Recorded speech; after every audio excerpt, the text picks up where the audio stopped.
One, our appearance, all right? Our uniform, how we present ourselves. You know, when we show up to the event, if it's a dual meet, are we dressed appropriately? Are we in jeans, a hoodie? You know what I mean? Or are we professional? You know, I mean, our first impression, you walk into the event, it goes a long ways. You know, so, and that's something we can control. You know, and so take advantage of it. Control what you can control. Make sure, you know, you're doing everything that you can to make sure that your appearance is proper. And, you know, for me, it's not unique. I don't want to be different. I want to be the same as everybody else that walks through the door. And am I doing something that's putting a spotlight on me, or am I, you know, creating an appearance that kind of makes me small, you know, and more of like a sand on the beach rather than the beach, right? So this is something we can do, and there's a lot that goes to this. It's our uniform, right? It's our conditioning, our physical appearance, you know, making a commitment to, you know, to improve along that way. So lots of things here. That's individual. You go spend a day just on, you know, all of those things. Mechanics and positioning, that's what I'm going to specifically talk about with this. Lots that you can control. A lot of things with mechanics and positioning, and just being aware of them. And today we're going to talk about some things to be aware of and some things to look for, so that you can reflect on what you're doing. Rules knowledge, getting in the book, knowing the book, regularly going to it. I'm in a couple of mentor groups, chat groups, and we're constantly watching videos and talking things. And the first thing I always talk about, what's the rule book say? Like, let's go to the rule book. What's the case book say? You know, we're going down our rule. What supports where you're at? You know, and so the rule book is actually something that we're in it all year long, really. As long as we're talking about situations, we're diving into the rule book to make sure that, you know, our judgment and how we're calling things align with the rule book. So very important. Make that a part of, you know, what you do on a regular basis. Some people put it in the bathroom. I don't think that's a bad idea. I mean, now we have the rule book on our phone, case book on our phone. It's easy to do, so you have it everywhere. Take a look at it, you know. And I tell you what, every time I pick up the rule book, every time I pick up the case book, I see something that I didn't see there before, even though I read it, you know. So, and I think as your experience changes over time, so if you're newer, you keep reading that rule book. As you get more experience, more things are going to make sense to you over time. So definitely encourage you to dive into that rules book often. So emotions, approachability, mindset, definitely important, and, you know, definitely something we can 100% control. And one of the things I always talk about, one of the things I try to do, you know, and instead of trying to flip a switch when I walk onto the mat, I try to, you know, apply this and with opportunities in day to day, in my job, with my family, driving. I mean, people drive, you control your emotions, you know, or, you know, that's a great place to start. And it's silly, they can't hear you. Like, what's it doing? You know what I mean? Like, at the end of the day. But if we can't control our emotions there, like, you know, you get in a heated situation, you start to move up in the ranks and taking on more responsibility. If this isn't in check, and if you're not intentional practicing this, you're gonna find that out real quick. So, lastly, asking for help, mentors. You know, we talked about this, and I'm going to talk a little bit about self-evaluation too. I think this all falls into that. Man, we need help as officials. We got, and this is not a bad thing. We have egos. You know what I mean? We want to do well, and that's not a bad thing. Ego's not a bad thing until it is, right? But we can't have so much of an ego that we're, you know, we got blinders on and we're only open to one way of looking at things. And what I've learned over the years, and many have learned over the years, is that we have blind spots, man. There's things that we can't see, even though I'm looking right at it. And that's happened to me, I can't even tell you how many times. And that's why today it's like, I bounce things off of people all the time. Like, it's just a natural reaction. You know, if it's a tough situation, I want to get a couple things. What am I missing? You know what I mean? Because I'm quick to jump to one thing, but I'm not looking at the big picture. So, you know, if you're not connected with people, get connected. Get connected with people with more experience, with less experience. You know, if you're not putting your hand forward for help, reach back and bring somebody to where you are. I think that's important. People did that for me. You know, and it works. So this is probably the biggest one of all those things that will help you grow and develop. You know, getting different perspectives is important. Signals, wrestling signals, these are the NCAA approved wrestling signals currently. So these are it. You know, and I'm guilty of this, man. I like to add signals, especially, this is my big tell in my group. Like when when my signals start getting wonky or not correct or rushed, or, you know, here's the favorite one. I called 2 and now it's 3, obviously, with the hand touch. And it's really a reaction time takedown, but then I start selling it with a hand touch. That's 99% of the time I'm wrong. And that's not an approved signal. But we do it all the time, right? You know, this, top man up, bottom man, that's not an approved signal, right? So there's lots of things we do. These are pretty simple. And what's interesting is I think the guys now have done a really good job at kind of being uniform and putting an emphasis on this. And I will give you an example. Like this last year in Tulsa, I had a couple of buddies. I go down and do a clinic every year in Alabama, a high school clinic, and like 6 or 7 of them, it was their first NCAA tournament. They all sat together and they would text me throughout the tournament. And one of the things that was overwhelmingly incredible to them was how all 20 of the officials had very similar mechanics. Like, you know, if you were to take their faces off and we all had the same body type and you just kind of looked at us from a mechanic standpoint, you would see a lot of similarities, which I think is a good thing. You know, and you know, I think that you know, we got to communicate, right? So knowing them, trying to limit it. When you do self-evaluations, you're seeing yourself. If you see yourself do things that aren't approved, stop. It's really that simple. And make an effort, be conscious, you know, and be intentional about it. Defer is this. You agree? This is, you're the boss now. Okay, thank you. Oh God. Yeah, so a couple things around mechanics, and listen, man, this is my suggestion. There's lots of ways to do this, and I'm sure you're in one way. I'm just throwing out one way. I want you to, some of this will be great, take it with you. Some of it, you're gonna leave it. You know, it maybe not is, but these are something that I've identified over the years and I've tried to work on. But overall with mechanics, keep it simple, be consistent and intentional. Less is more. And you know, for me, I've evolved over time, and I think a big reason is because of video review. Like, when I first started, there wasn't video review. There wasn't a lot of videos. You couldn't go on Instagram and Facebook and everything and pull up a video of a match. Now everything's on it. So back when I started, as officials, we had to sell stuff. Like that was our job. You were in sales, you know, because there was no go and look at it again. You make a call, you saw what you saw, you need to be, you know, emphatic, you need to be confident, you need to sell that call, you know, and now in the advent of everything being on video, like, what are you selling? Like, you could potentially be selling the wrong call, and we're gonna find it, now you're gonna go change it. So, like, that's changed me a lot. So, in the way that I approach things, you know, so it's something to think about. Like, for me, from a mechanic standpoint, I'm sure I'm gonna talk about this, like, it's about being routine. You know, and I think there's no better example than Mike McCormick. Like, if you watch Mike McCormick over his career, he makes things look easy. Like, we talk about this all the time. He's a difficult, just like, you know, like it's just routine.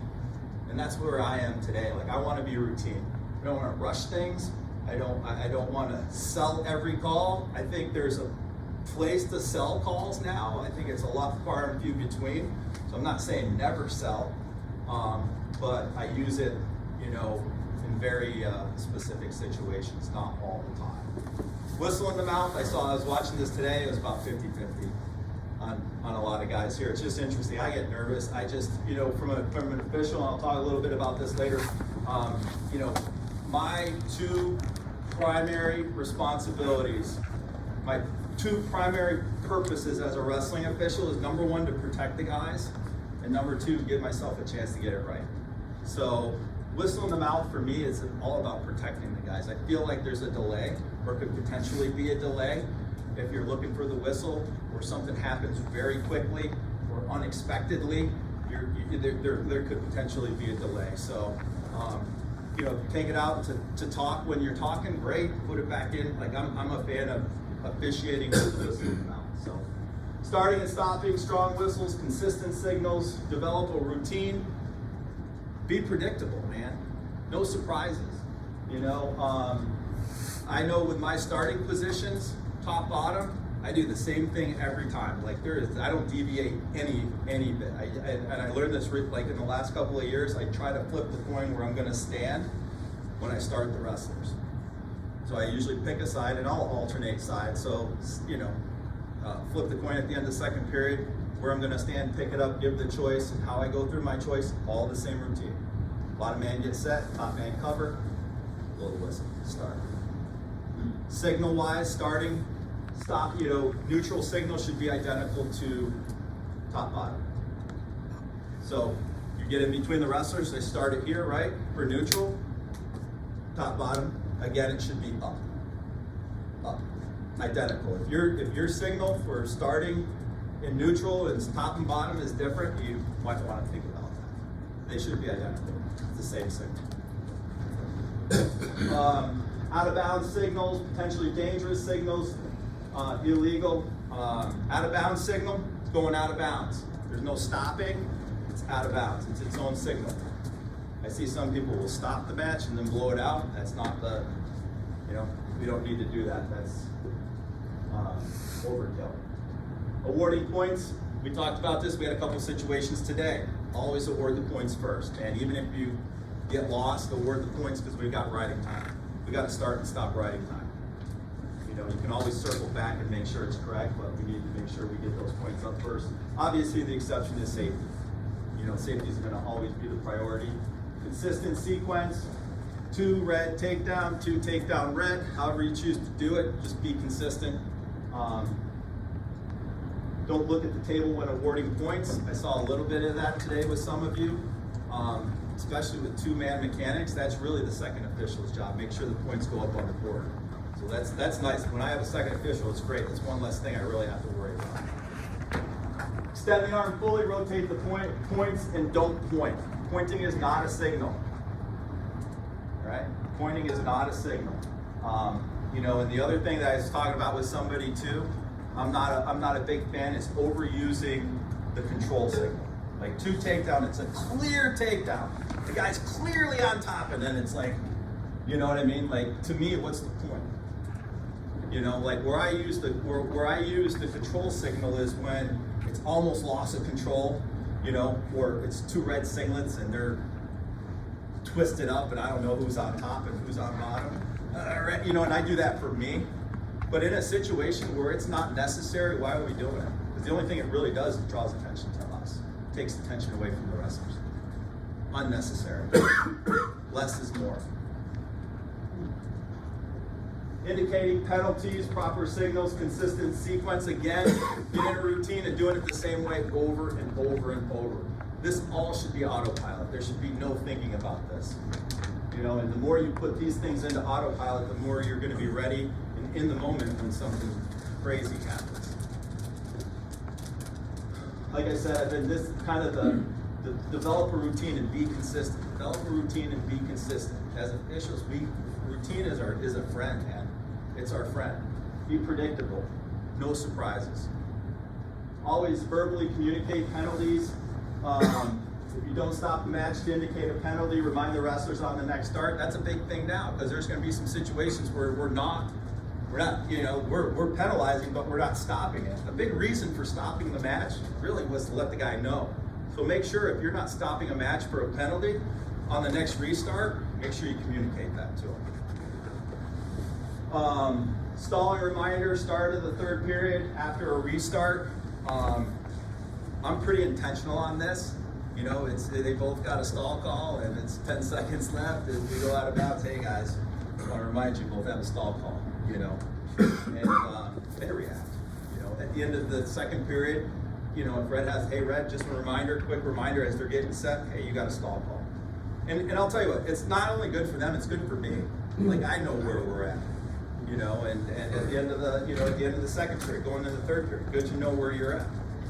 you know, as far as the stall call, so communicate it with the wrestlers. Yeah. What's the mechanic when you see an illegal hold? You're not going to point. We do that before we blow the whistle?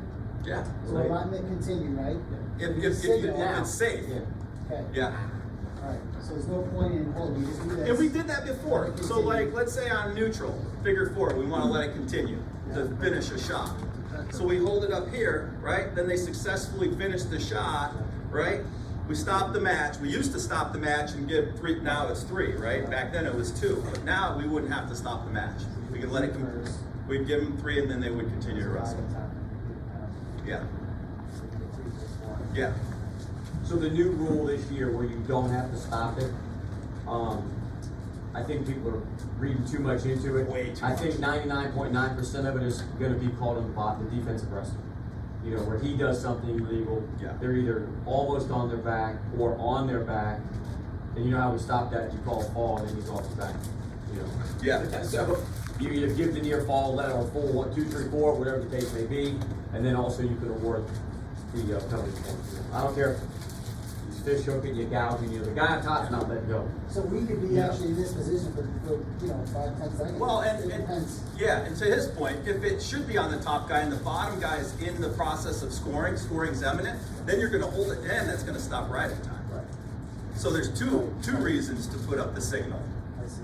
And we can always go fix that. We can With always the go fix sequence it. now. We have a sequence. We can do anything we want to do now. Yep. You know, we're like, I'm down to pass the smell test. Let's go. Hopefully you've got video review that you can go back and look at. You know, and so if you do, you know, going into a match, that's so comforting to me when I was still officiating. You know, knowing that if I didn't like it, I could go look at it. You know?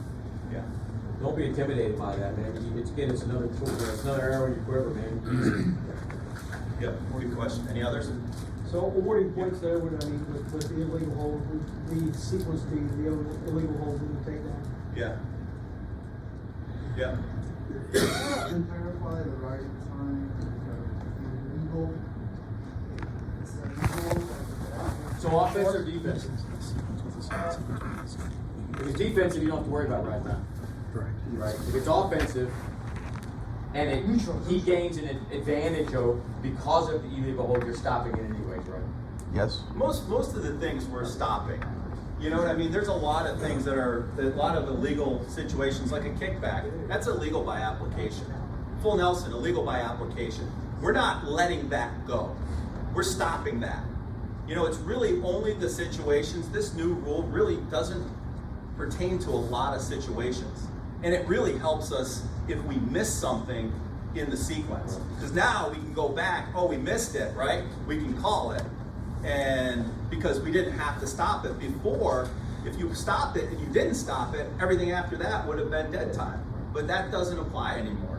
So this was a very important rule from that standpoint, but does it change anything else moving forward? No, really only in that situation that I talked about with the takedown, right? It was a situation you were gonna normally let go. Wasn't that what they were not in danger or significant injury. So you let them continue to finish. They finish, they get the 2. There we would have to stop it, right? To award the penalty points. Now we don't. You know, so if they've got them broken down or they go into a Turk or they go into something, you don't have to take them from that position to award the penalty points. So I don't think it happens. It's gonna, you know, impact a lot of situations for us. So coin flip, talked about this, develop a routine, do the same thing over and over and over. This should be replicated, shouldn't deviate. The only thing that I change is the side. You know, I'll shift sides, you know, so the guys don't get comfortable. And if they're jumping the whistle, I'll say, hey, it's gonna be a long pause and then it's quick. And I get it. So I want fair. You know, starts are about being fair. All right, and not perfect. Because if you're looking for perfect starts, I got news for you. It's going to be a long career for you, and probably limited. All right, so fair. Think about it in terms of fair versus perfect. So positioning, guiding principles. I talked about this. Safety, #1 priority. That is our primary purpose. You know, I get this all the time. You guys in college let everything go. That is false. Absolutely false. I can tell you, I do not officiate any different from a safety standpoint, whether I'm doing Pee-wees or college. In fact, you could argue that college should probably be more protective. You know what I mean? Because there's a lot more to lose, you know, for these guys. There's a lot more invested at 22 years of age, you know, than there is at 8 years of age. So safety, make that number one. Never turn your back on the wrestlers, you know, especially when you're awarding points or you go out of bounds, you walk to the center, something bad will happen eventually. Always keep wrestlers in front of you. Head table's your North Star from a mechanic standpoint, especially if you don't have a second official. If you're on your own, man, you gotta stay tuned. They're a part of you. You know what I mean? To me, the table is another extension of me. I gotta be able to see them so that, you know, if something goes down, they're gonna let me know. I need to be aware of that.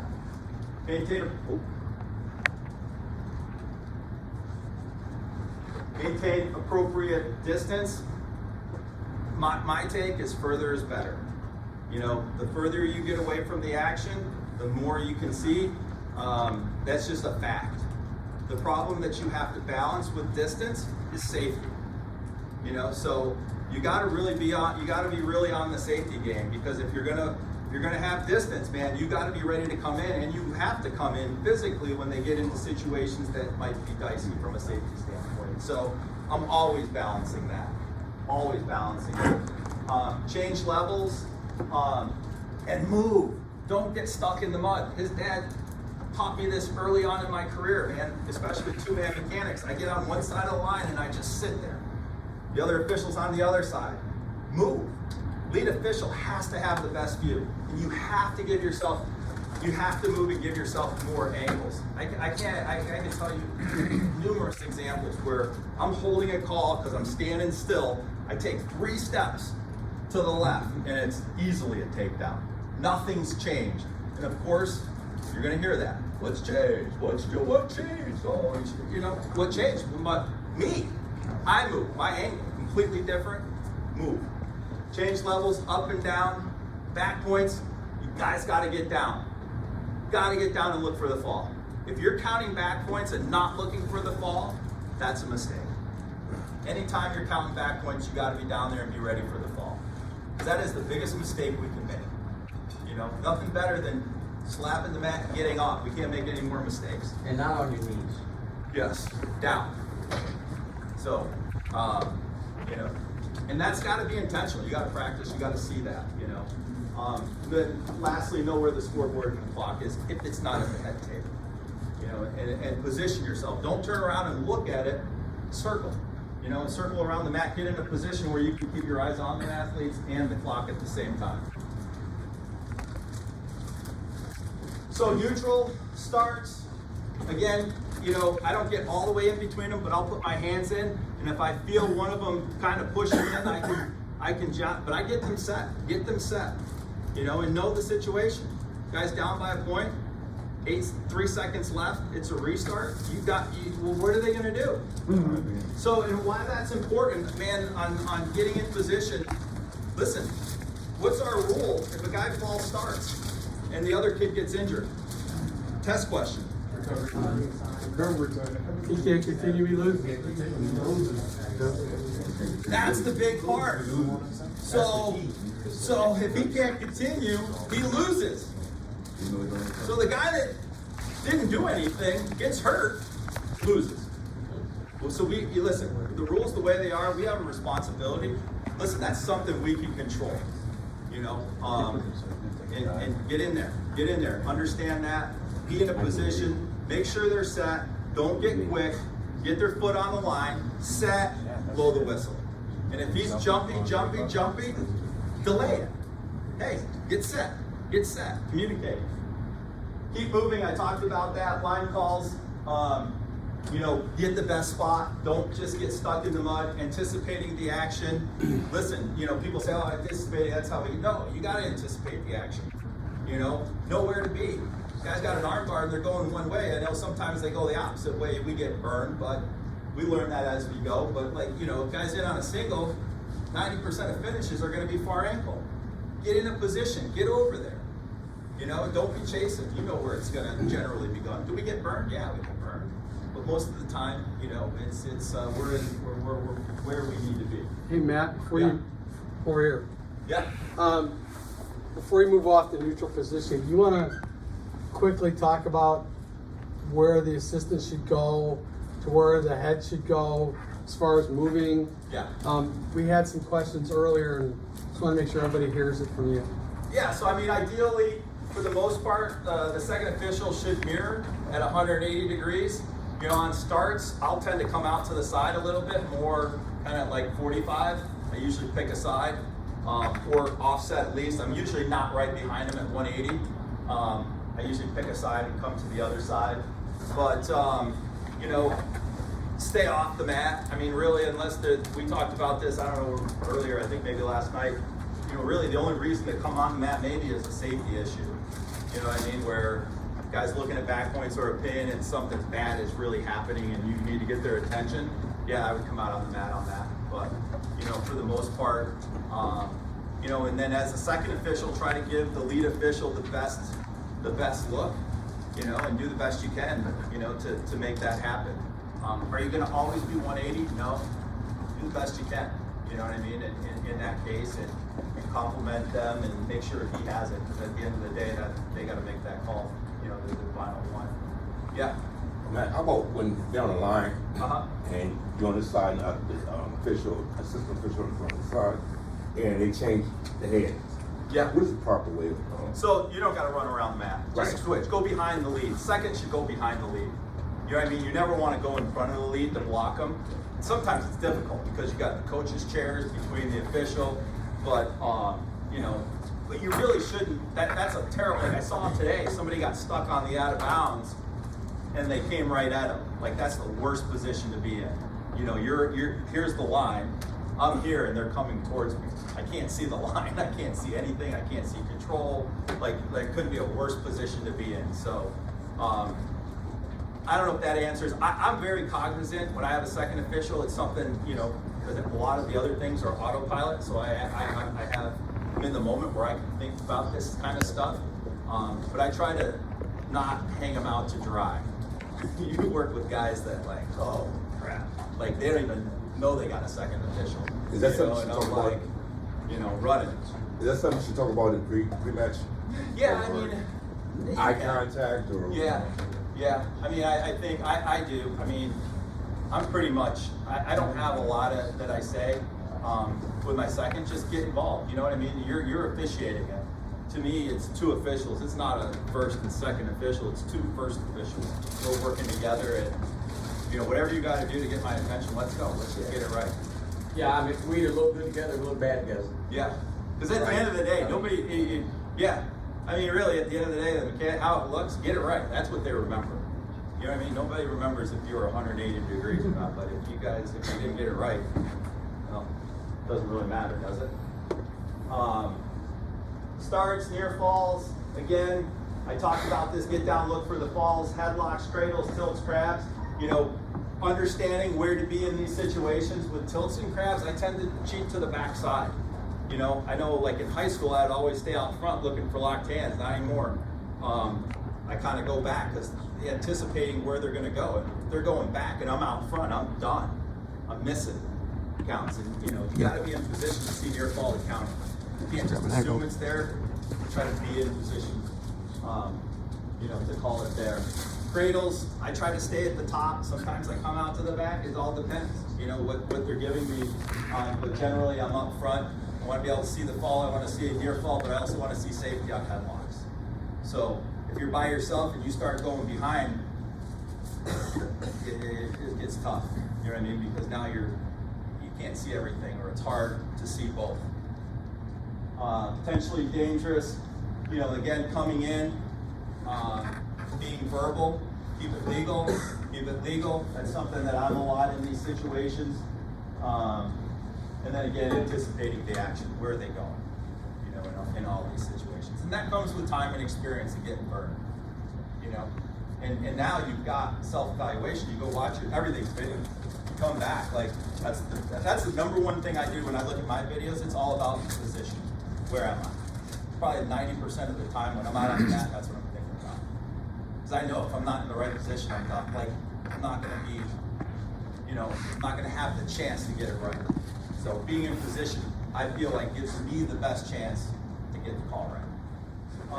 As we go into the best, into the new season, and this is good whether you're doing dual meets, whether you're doing, maybe some of you are doing wrestle-offs and you're gonna get a chance to kind of go over the new rules and like, what's that look like? And this is kind of put together sort of an outline.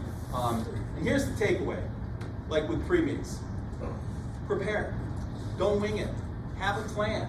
You know what I mean? And now we've got 2 hours before we wrestle. The rule change, that changes everything. And I don't even know what to expect. Here's what I do know is you might have a little bit more time to do the preview.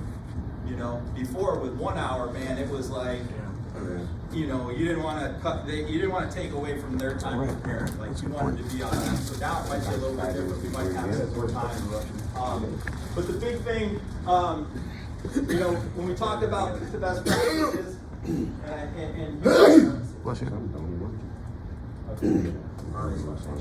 so per the NCAA rule book, we must conduct a pre-meet with teams prior to the start. So arrive now 1 to 2 hours. I don't know what that's going to look like. You know what I mean? I'm going to be there 2 hours because, like for me, it's always I like to be there at 1 hour because once they got done weighing in and they were hydrating and eating, that's when I like to go in and do my pre-meet because it's like we can kill 2 birds with 1 stone. They got to stay seated to eat, right? But give yourself ample time to travel to the venue. Locate the home management. Ask them to take you to the locker room if you don't know where you're going, obviously. Inspect the mat area to make sure it's legal. And that's something you want to do as soon as possible because if anything needs to be changed, like you want to ask the home management to correct anything that needs to be corrected. Am I going to get in a pissing match with somebody or if they're not able to correct it? No. But I would probably report it to my assigner, afterwards and make sure that they follow the proper channels, whether it's communicating it to Mike or whoever it may be to make sure, home facilities. Because listen, I don't like, that's a terrible way to get get started. But obviously if it's blatant, I mean, listen, we got to make that determination. But and some of these things, it's like, am I going to not start the match and get in a pissing match? Probably not. You know what I mean? What are your thoughts, Mike? Okay. Because it's like, there's other ways to address choose your battles in your relationship with and it's really not the wife. coaches, it's the home management. So yeah, and it's something you can circle back and correct. To me, and usually it's set up. Like people are trying to do some unique things, and oftentimes they don't. So use common sense. That makes sense, and if sometimes things need to be put off and addressed later. Speak with the table workers. Table workers are your friends. Introduce yourselves. Get to know them. Listen, they're an important part of what we do. And let the coaches know. Ask the coaches each team, when they'd like to do the pregame. And that's important to align with what their plans are. But overall, keep it simple. Keep it short.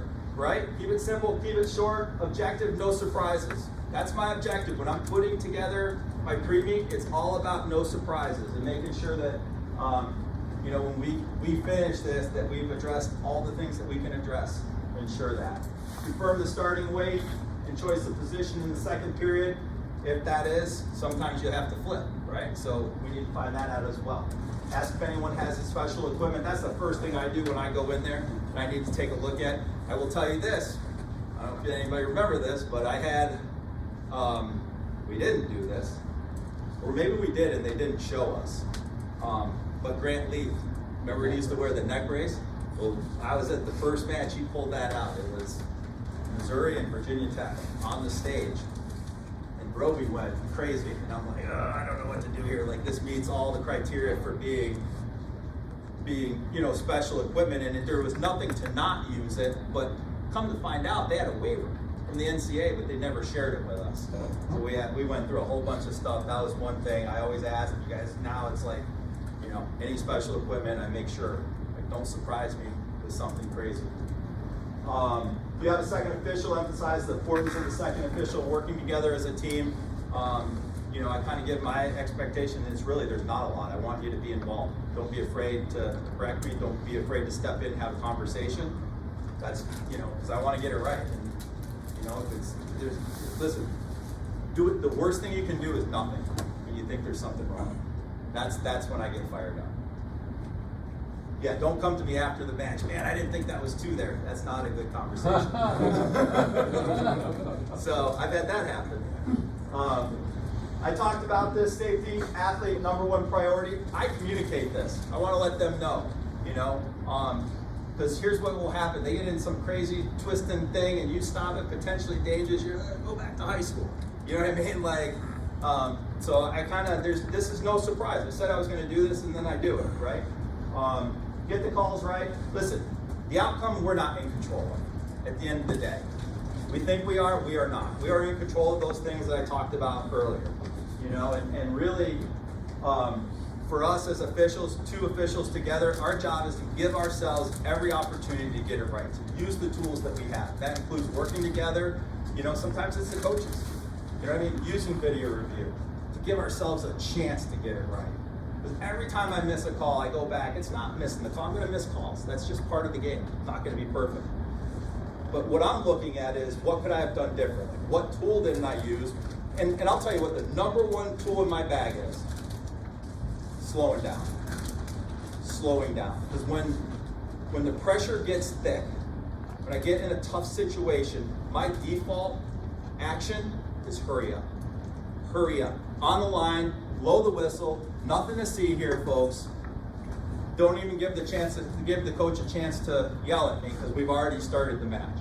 It's a bad way to deal with things. So we got all these tools. We have to slow down and use them, or to see if there's anything that's appropriate to utilize. So that's your biggest friend in wrestling. We got this mentality. Oh, we got to keep the match going. We got to, you know, we're in shape. We're giving them a breather. Get it right, man. Give yourself a chance to get it right. It really doesn't take a long time. When you're in heated situations, you know, 1 second feels like 10 seconds, but it's only 1 second. You know, it's really not as long as you think it is, and it's not impacting the match to the degree we tell ourselves in a lot of cases. And communicate that. Discuss the major rule changes. I went through. If you want to know where to find the major rule changes, what I do is I go in the rule book. At the front of the book, it has all the major rule changes. I highlight the ones that are important. I don't go over all the rule changes, just the ones. I don't need to go over a 3-point takedown. You don't know we got a 3-point takedown? I don't know what to tell you, right? So these are some of the ones. I added facial hair, just as a reminder. Sometimes they don't know that. 3-point near fall added, hand touch eliminated, reaction time in all positions, except locked hands on the mat. Ankle ride count expands 5 seconds to include all situations with the exception of the back bow. I'm going to talk about that. I'm going to talk about the back bow. You know, we're going to let you work it as long as you're progressing and improving. Once that stops, we start a count. Simple as that. So we've got the judgment, you know, to make that call. Offensive top wrestler must work towards obtaining near fall points and a pin to avoid calling. That's new language in the rule book, you know, and why is that? We want to see more stalling called on top. It's as simple as that, you know. I thought Jimmy Chung did a great job at explaining like the why around these rules. Stalling. Why do we have all the drop down, the counts, you know, neutral stalling, neutral out of bounds? All these are because we're not calling traditional stalling.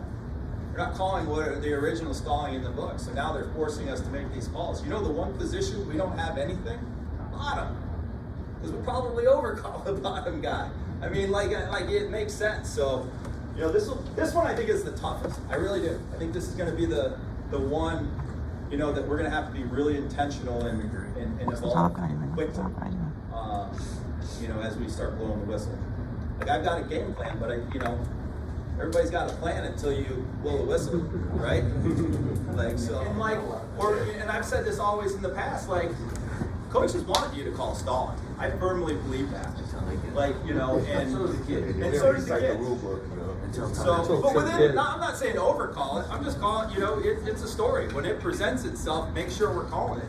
And I just, for me, like the biggest thing that I focus on is not missing opportunities to call it early, particularly the first period. Because when you get an opportunity, I'm not saying overcall it.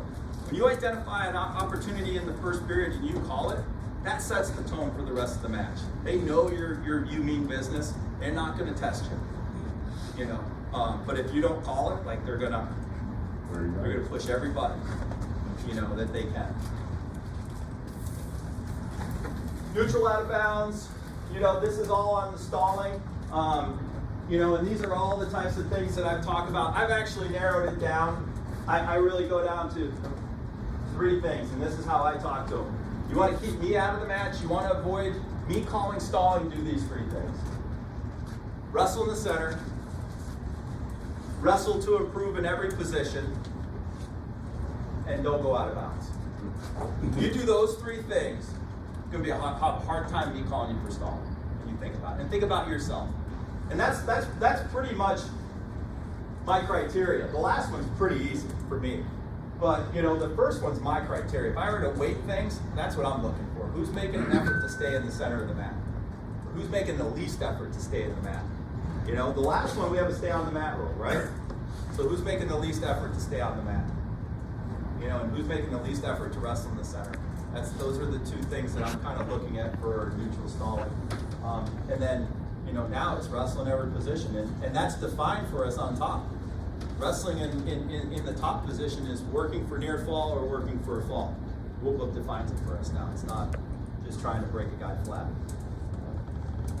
At bottom, move. Really, what else is there? Move. You know, don't lay on your belly with your head on the mat. Yeah.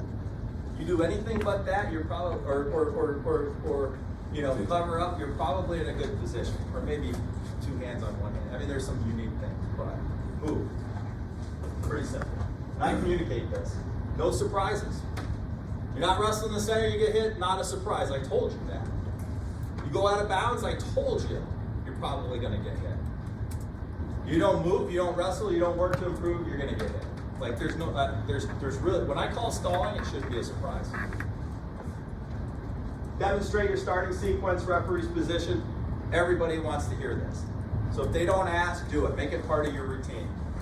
You know, as far as that top and bottom. Bottom man gets set, top man cover, pause, set, blow the whistle. When you say that, I was doing a reading when I was last year. One of the athletes asked specifically what is the, so they wanted to know. They do want to know. Yeah. Almost all of them do. And if they don't ask, they wanted to ask and forgot. And make a point to do it the same way every time, so the guys see it from one match to the next, that Yeah. you're doing what you said you were gonna do, you know, you're not trying to trick them. Yeah, real quick. Yeah. And it's 2 sets, right? Set the bottom man, Yeah. and then set the top man, same set. Yeah. Then start the match. Yeah. Okay. And a pause. Pause, I mean, technically a second, you know what I mean? But again, what I'm looking for is a fair start.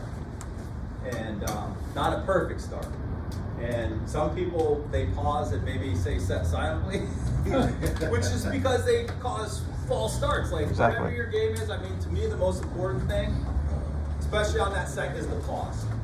You know what I mean? To make sure there's at least some pause.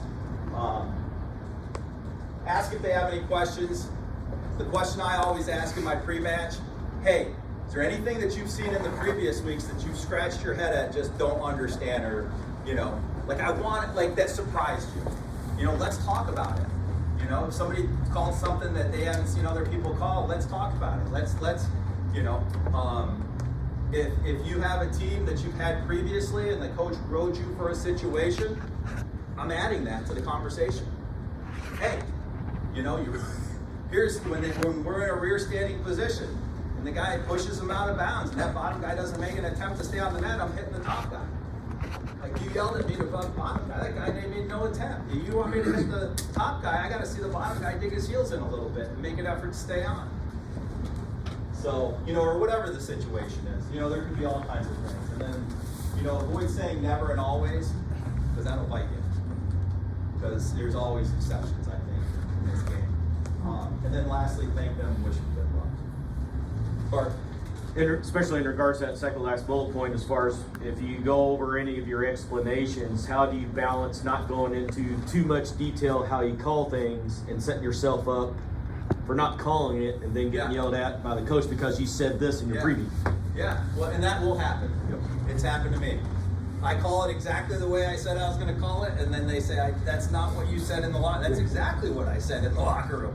They think it's a different situation. It isn't. You know what I mean? Or they're not listening, or they want to think something different. Or they hear their own little voices. It's exactly. Or they're trying to gaslight you. Exactly. And that does happen. So, be specific. I wouldn't go into a lot of details on a lot of stuff. Like here, listen, ask if they have any questions, situations, be specific, man. Like,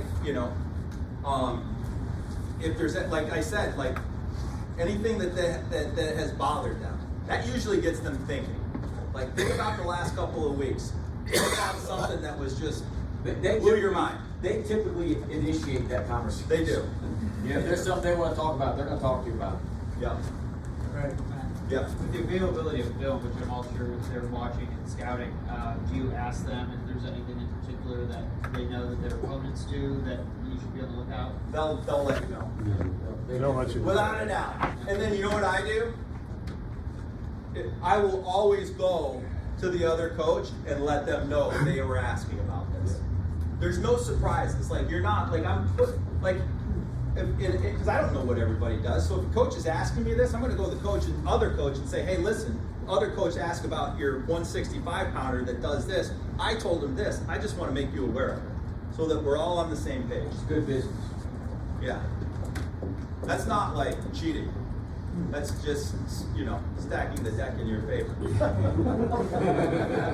That's balancing it out. Like, that's addressing problems, putting them out before they happen. So, yeah, exactly. Any questions on that? All right, I'm going to go through this real quick because I want to get to the end of it. Self-evaluations and action plans.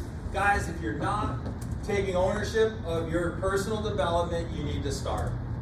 Like, I saw one guy here had a GoPro camera at the tape filming his matches. That's a great start. Because listen, if you're not taking accountability for yourself and you're depending on others to do it for you, maybe there's a better strategy. Again, control what you can control. Get connected. Big part of self-evaluation and after the action plan, right, is getting connected and being able to share. So, you've got to make reviewing your performance, reviewing your tape a priority, right? And not just stopping there and sharing it with others, all right? It's okay. I talked about this earlier about blind spots. Listen, we can't see it all. And we need people to point out some glaring things that we can never see in some cases. It's okay to be wrong, fail, make mistakes. You're not going to be perfect. I've never had a perfect match. I don't know if I ever will. I try. I want to. The perfection for me is giving me an opportunity to get it right. That's the opportunity. Like using all my tools and usually I get it right. You know what I mean? But if I don't, it's like I didn't utilize something. There's something I failed to do. And missing the call is not failing. The failure is not using the tools that we have to give ourselves a chance. So no bad examples. I always talk about this. There's great examples of what to do. There's great examples of what not to do. We learn from both. So, we used to have this conversation about having thick skin, man. No, I mean, listen, it's a part of it. If you officiate, you're going to fail miserably. Over and over and over. So that's okay. And I always say the difference between me and a lot of other guys, like guys that doing the Division I championships and guys not doing it, is mistakes. I've made a lot more mistakes than you. I think it's the mistakes that have gotten me to the level that I'm at, not the successes, not the good calls that I've made. So, enlist trusted mentors. I know several of you guys are there. Be open-minded, open to critical feedback. Find yourself a Carl. I have this guy. I don't know if any of you guys know Carl Koenig. He's with the IWA. He does a lot in the Hall of Fame. He was one of my high school mentors. And, I'd come off the mat, let's say tournament finals, and everybody would be like, nice job, patting you on the back, great job, great job. I'd sit next to Carl and he'd be like, what the hell was that? And every time, like it was, you know what I mean? Like, what, you need to get your glasses adjusted? Like, you know what I mean? He was always that guy that was critical, that, when everybody else was patting me on the back, he was saying, hey, let's take a look at this. This is, You know, and that is how he started the conversation. So, man, you got to find yourself in Carl. So, just different. I'm not going to go over a lot of this. If you guys have an opportunity here, they have evaluation sheets. Everything, when you're looking at self-evaluations, what evaluators are looking at, you should be looking at. It's not rocket science. And these are a lot of the things that they're looking at. These go a little bit deeper. You know, body language. I didn't talk about that a lot. Smugness. I mean, a lot of times I've seen people just be short. You know, how you approach coaches. You know, when I come to the table, my mindset is, what did I miss? What did I miss? You know, or, you know, help me help you. You know what I mean? Like, what did I get wrong? You know, what did you see? Like, it's always, I'm trying to invite them into a partnership. Like, we're on the same team. It's not adversarial. You know what I mean? Like, and that's something that's evolved over time. So I used to be like, sit down and shut up. You're getting a warning. I wouldn't even listen to them. You know, and that's now it's, because I've made enough mistakes to realize that there's a good chance I might have missed something. You know, so I have that kind of mentality. And not like low confidence, like, hey, I'm excited, let's get it right. You know what I mean? What did I miss? What'd you see differently? You know, help me help you. And I'll say that in my pre-match as well. Like, come to the table with a solution. You know, Matt, that's the worst damn call I've ever seen in my life. First of all, that's a lot. You've seen worse. All right? And it doesn't help me help you. It's not a part of the solution.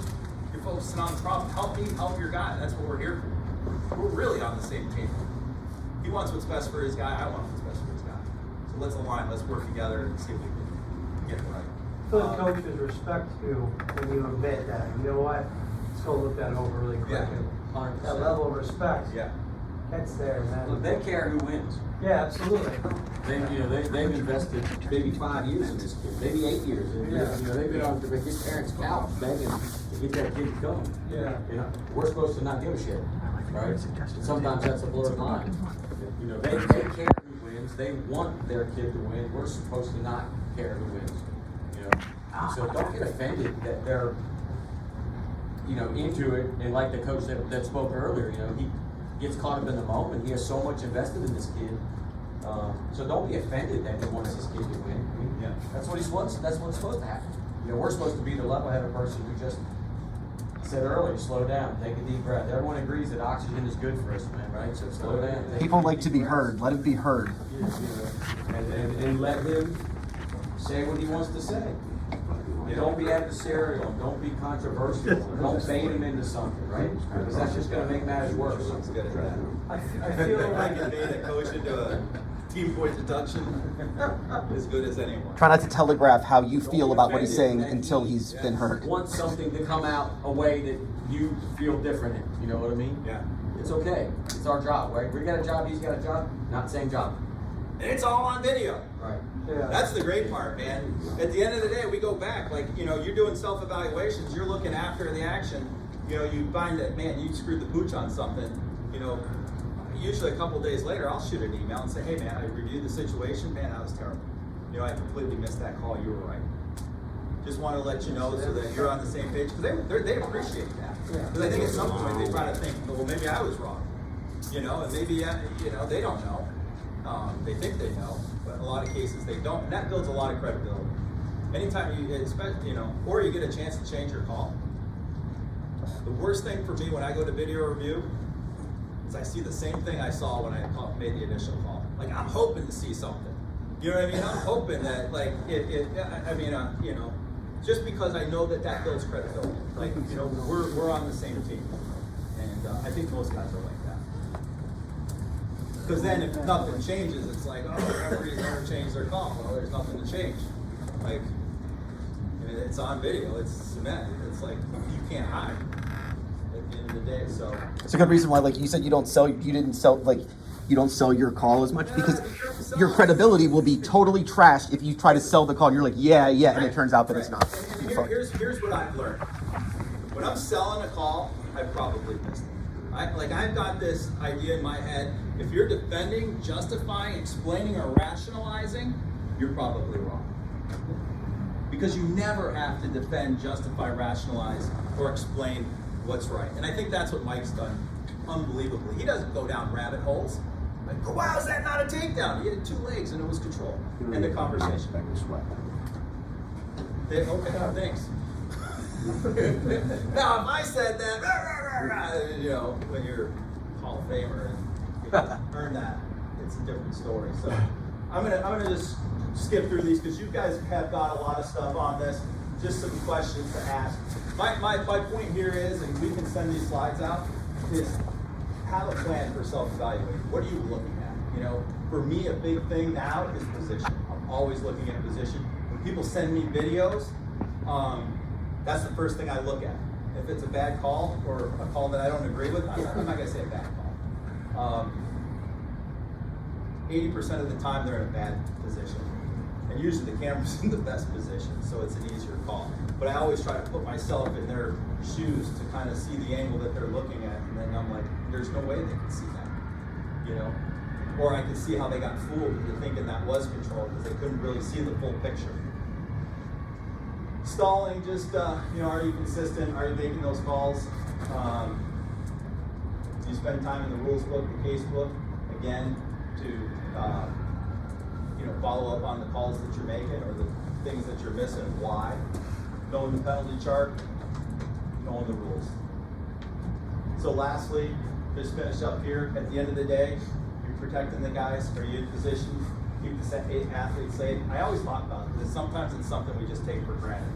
These are, you know, listen, the consequences are tremendous at the college level, man. These guys have invested, their parents have invested, schools have invested, a lot of people have invested a lot of time and a lot of money and a lot of blood and a lot of everything, you know, so let's protect that investment, you know. And lastly, did I do everything in my control to make that happen? You know, this whole idea about, you know, making a mistake is not the mistake as an official. Making a mistake, the mistake is not using all the tools you have to give yourself a chance to get it right. So when you make a mistake, don't look at the mistake. Look at what you could have done. What tool could you have used? Could you have slowed down? Could you have been in a better position? You know, could you have used your second official, slowed down and got them involved, had a conversation? Could you have went to video review if it's available? Maybe could you have known the rules a little bit better? Because sometimes people miss calls because they don't know the rule. And they're you know, they never had a chance to get it right.